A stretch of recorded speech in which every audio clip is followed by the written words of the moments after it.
والله الدورة أتوقع كلش دورة زينة، خاصة أعمارهم يعني متقدمة وكلهم خريجين كليات. بدأ أشوف استيعابهم كلش يعني زين، وأشوفهم مندفعين، وإن شاء الله راح يتخرجون يعني ممرضين كلش متمكنين. والشغلة الأخرى أن أشوف بس العملي مالتهم قليل، يعني يومين عملي وإحنا العملي كلش مهم عندنا، وأربعة نظري. فيا ريت يعني العمل يكون بعد أكثر، يعني ثلاثة بثلاثة مثلا يصير. وطبعا هو من وصل علوم لابد هو عنده استيعاب قوي، يلا وصل علوم فاعتياده راح يستوعبون يعني بسهولة، يعني بسهولة يتقبلون هاي المواد اللي نعطيهم اياها احنا. ممكن المستشفيات والمؤسسات الصحية تستفاد من عندهم؟ انا اتوقع استفادة كلش قوية اكثر من الممرضين العاديين، لان هم مندفعين نشوفهم وبسرعة يفتهمون الشغلات اللي نعطيهم اياها. تدريبهم على الشغلات العمل اللي كممرض وشغلات يعني نظرية اللي يحتاجونها هم يعني كممرضين. كطوارئ أنا كمسؤول طوارئ هنا أعلمهم شلون إذا جاء واحد للطوارئ شلون يتعاملون وياه كنظري وكعملي. مثلا واحد يعني جاء فاقد الوعي شلون يتعاملون وياه، شو ينطونه بالبداية، شو يسوي له بالبداية، شنو الأدوية، شنو الشغلات كممرض هو يتعامل وياها.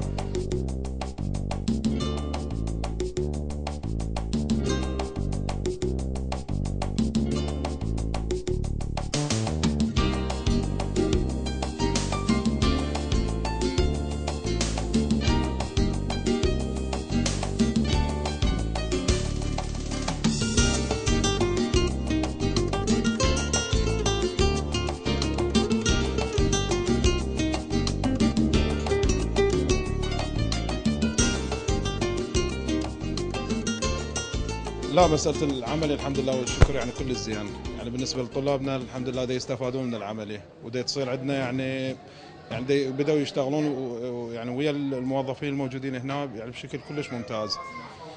ايوه. طيب المحاضرات من يعطيكم؟ الحمد لله المشرف مالتنا استاذ طلال، الرجل الحمد لله والشكر يعني شغل مضبوط ودا يتعاون ويانا، وكذلك دا يتعاون ويانا الاطباء وبصوره خاصه دكتور مهدي، دكتور اختصاص اطفال، يعني دا يتفرغ من وقته ومحاضرات يعني بالاخص على اطفال الخدج وعلى امراض الاطفال الخدج، والحمد لله والشكر يعني مستفادين. طيب تواجهون صعوبات في التعامل ويا المريض ويا الناس؟ لا الحمد لله والشكر ماكو اي مشكله، والحمد لله يعني السيد المدير العام وجه يعني بكتاب خاص للمستشفيات، المستشفى البتول، المستشفى العام بعقوبة، بالتخصيص قاعة خاصة لنا بكل طابق، ويعني أي إشكالات دا تصير الحمد لله والشكر دا يتعاونون ويانا وما مقصرين ويانا. يعني أفضل أنتم تستفادون من العملي؟ دا نستفاد من العملي، بس المشكلة اللي عندنا النظري أكثر من العملي. يعني احنا بصورة عامة خاصة احنا شغلنا يعني المفروض العمل مالتنا يكون بعد أكثر من هيك، يعني مو يومين بالأسبوع، مفروض يعني 3 أيام نظري 3 أيام عملي، يومين نظري 4 أيام عملي. شنو السبب أنتم تفضلون العملي على النظري؟ ده نستفاد من عنده، يعني هاي صار لنا تقريبا شهر ونص اكتسبنا خبرات يعني ما نكتسبهن بالنظري يمكن لو نبقى ندرس سنة. مثل ما تلاحظون كادر كلية العلوم عندنا دورة طبعا في مستشفى البتول التعليمي، تلاحظون الكادر يمارس مهامه بصورة جيدة، نلاحظ تعاون من قبل الدكاترة والممرضين السابقين موجودين، والحمد لله نكتسب خبرات إضافية كل جيدة. والله سبق وأن قلنا يعني العملي نستفاد منه بصورة أكثر من النظري، ونتمنى إن شاء الله من الكادر التدريسي أن يكون يعني نص الأسبوع عملي ونص الأسبوع نظري، وأنا أفضل أن يكون العملي أكثر من النظري.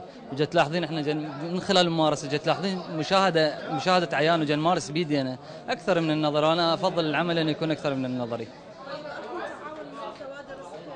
والله جل لاحظ كوادر الصحيه ما جت تقصر ويانا، خصوصا الدكاتره دكتور مهدي دكتور خالد عبد اللطيف يعني ويانا والحمد لله يعني نكتسب خبرات كل جيده. تحس انه من هذه الدوره يعني انت راح تستفاد، راح تكون ممرض يعني؟ والله اي الدوره مهمه جدا بالنسبه لنا، خاصه احنا كليه العلوم وجن نمارس بدينا وجن نكتسب الحمد لله خبره اضافيه. طيب اكو صله او تشابه بين اللي درسته وبين اللي حاليا تتلقوه؟